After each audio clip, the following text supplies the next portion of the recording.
ஏனே உன்னை எங்கெல்லாம் தருது?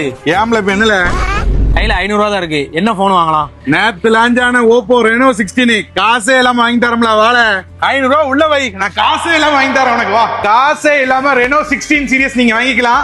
சிபில் ஸ்கோர் மட்டும் இருந்தா போதும். ஆமாங்க, நம்ம ஜங்ஷன் அரவிந்த் ஐ ஹாஸ்பிட்டலுக்கு பக்கத்துல இருக்கிற தூத்துக்குடி மொபைல்ஸ்ல ரெனோ 16 சீரிஸ் நீங்க 1 ரூபா கூட இல்லாம இஎம்ஐல நீங்க வாங்கிக்கலாம். எல்லா மொபைல் ஸ்டோர்லயுமே ரெனோ 16 சீரிஸ் கிடைக்கும். ஆனா திருநெல்வேலியில இல்ல தமிழ்நாட்டிலேயே தூத்துக்குடி மொபைல்ஸ்ல மட்டும்தான் யாருமே தர முடியாத விலையில ஆஃபரோட கொடுக்குறாங்க. மொபைல் வாங்குற எல்லாத்துக்குமே temper glass, pouch, Bluetooth neck band, Bluetooth earbuds, mobile stand, cable protector, இது எல்லாமே நம்ம ஃப்ரீயா கொடுக்கும். உங்க பழைய போன் கையில இருந்தா கூட கொடுத்துட்டு எக்ஸ்சேஞ்ச் ஆஃபர்ல புது போனா இந்த போன் நீங்க வாங்கிக்கலாம். நிறைய பேர் நேர்ல விசிட் பண்ணி ப்ரீ புக் பண்ணிட்டு இருக்காங்க. ஜங்ஷன் டவுன், பாளையங்கோட்டை, கோவில்பட்டி, விளாத்திக்குளம், சாத்தூர், சங்கரன்கோவில், அம்பை, திருச்செந்தூர் இவ்வளவு இடங்கள்ல இந்த தூத்துக்குடி மொபைல்ஸோட பிரான்ச்சஸ் இருக்கு. நேர்ல போய் விசிட் பண்ணி பாருங்க. ஸ்கிரீன்லயே உங்களோட நம்பர் கொடுத்திருக்கேன். காசே இல்லாம இஎம்ஐல போன் கேட்கற உங்க ஃப்ரெண்ட்ஸ் எல்லாத்துக்கும் இந்த வீடியோ ஷேர் பண்ணிருங்க. தேங்க்யூ.